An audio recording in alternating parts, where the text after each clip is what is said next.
The DGCA had earlier given a directive to airlines to enforce a mandatory rest period for flying crew. And when they gave that directive, they should have done an impact assessment. How will it impact the existing major airlines? And the airline concerned, particularly IndiGo, also knew about the directive well in advance.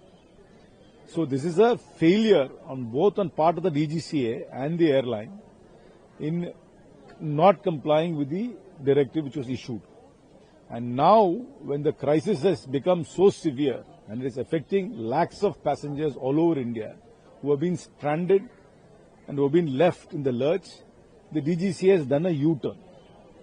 By doing this U-turn, are they compromising safety?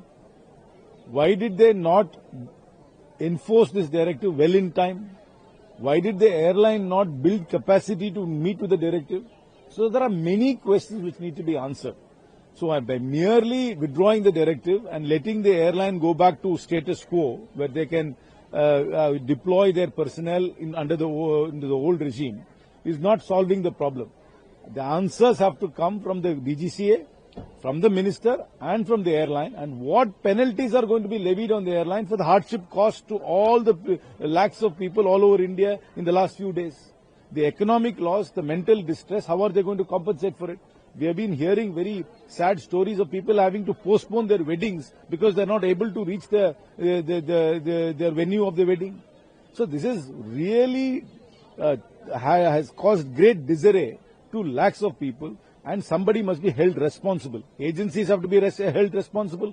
The organization, the company has to be held responsible. And those who came up with the directive, why did they not do an impact assessment and why did they not build capacities for this with the airline? Why did the airlines not build capacity? So this is an all-round failure. It's a governance failure from both the policy-making side and from the airline. But did the minister not anticipate this?